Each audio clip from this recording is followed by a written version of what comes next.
You know that feeling when someone invites you to a group ride and something inside you just hesitates?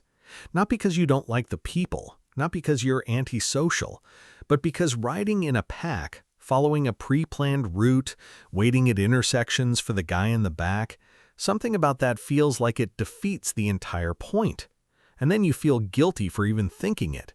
While everyone else is comparing matching gear and tagging each other in group photos, you're thinking about what it feels like to take a left turn nobody planned, to stop somewhere for no reason, to ride until the noise in your head finally goes quiet. If that sounds familiar, you're not unfriendly. You might just be wired in a way that most people, even most riders, will never fully understand. Here's what nobody says out loud. Choosing to ride alone isn't a default, it's a preference, a deeply psychological one. And science actually backs this up. So today we're going inside the mind of the solo rider, the person who needs the road to themselves, not despite loving people, but because the ride itself is something they refuse to share. Why does a solo ride feel fundamentally different from a group ride, even on the exact same road? Here's what's actually happening in your nervous system. On a solo ride, your brain enters a state of total environmental ownership. There's no rider ahead setting the pace, no mirrors to check for stragglers, no unspoken pressure to match someone else's line through a corner. Every single decision belongs entirely to you. Neuroscientists have a framework for this. It's called autonomous motivation. Acting purely from internal drive with zero external regulation. Research consistently shows that autonomous motivation produces the deepest engagement, the greatest satisfaction, and the most powerful sense of personal meaning.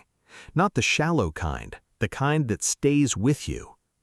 Group rides introduce what psychologists call external regulation.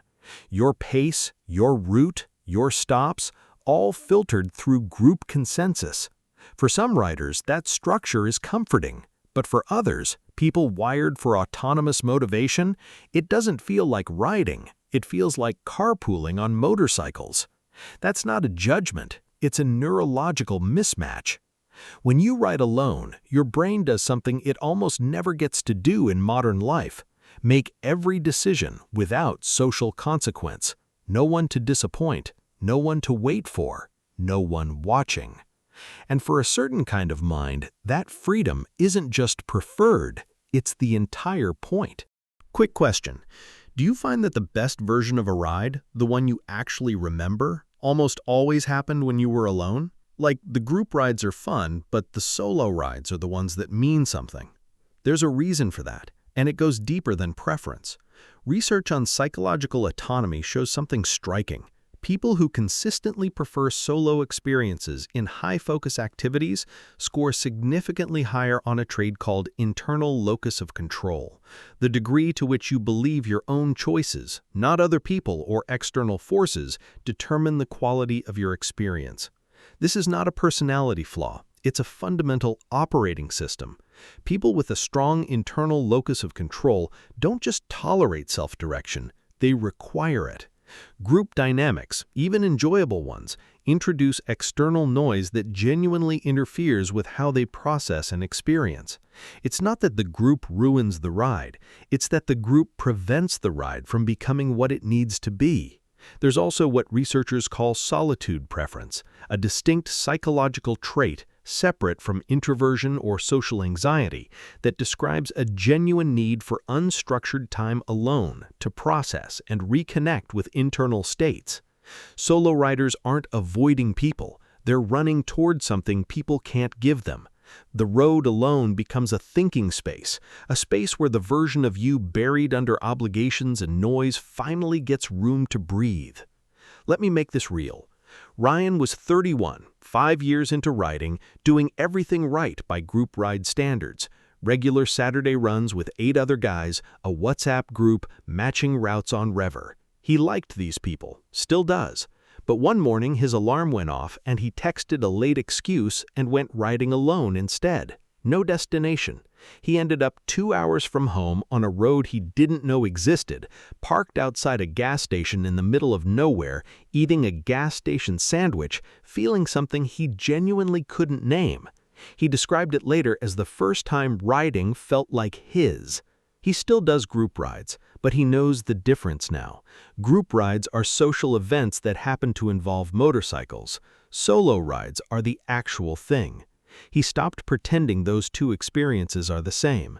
That's what people on the outside never understand. They see a rider going alone and assume something's missing. Solo riders know something's finally present.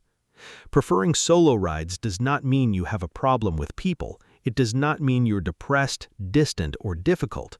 These are two entirely different psychological states, and collapsing them is one of the most common misreads in the book. Psychologists draw a sharp line between isolation, withdrawal driven by fear or avoidance, and chosen solitude, which is deliberately sought, internally motivated, and associated with higher self-awareness, lower anxiety, and greater life satisfaction. Research by psychologist Esther Buchholz found that people who actively seek solitude as a restorative practice show consistently stronger emotional regulation than those who avoid it. Solo riders aren't running from anything, they're running toward a version of themselves that only shows up when there's no audience. There's also something worth naming. Riding alone carries a weight that group riding doesn't. Every decision is yours. The route, the pace, the risk assessment, the choice to push or pull back, there is no one to defer to.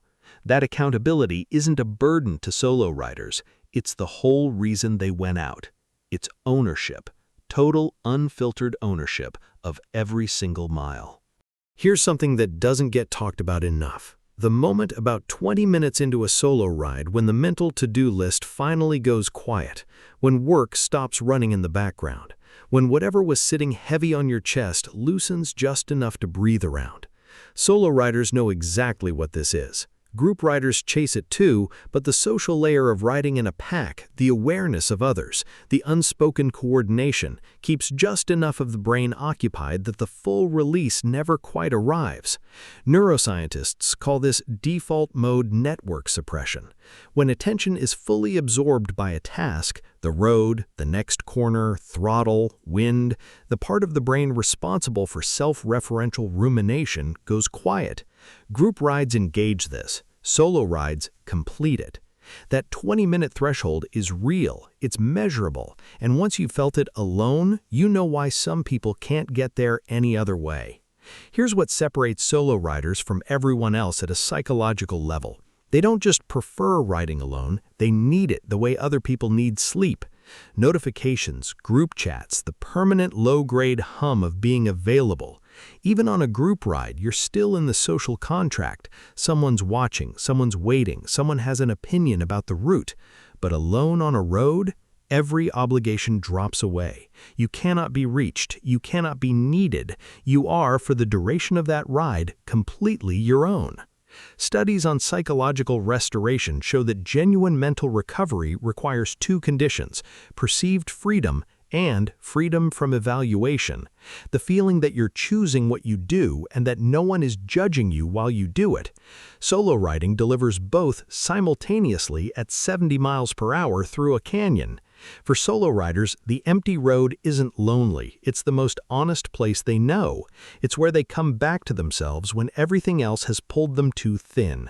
The ride isn't a hobby, it's maintenance. It's how they stay intact. So if you prefer solo rides over group rides, what does that actually say about you? It says you value the quality of your own experience over the performance of having one. It says your brain needs full autonomy to reach the places a ride is supposed to take you. It says you understand that some things can't be shared without being changed.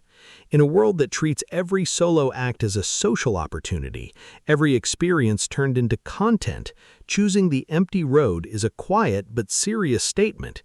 It means you know the difference between an experience and an audience.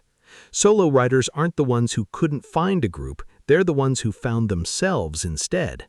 Next time someone asks why you always ride alone, it's not because there's no one to go with, It's because some roads are only worth riding if they're entirely yours. Out there, it's just you. When did you realize group rides weren't enough? Drop it in the comments, and if this hit close to home, subscribe. New videos every week.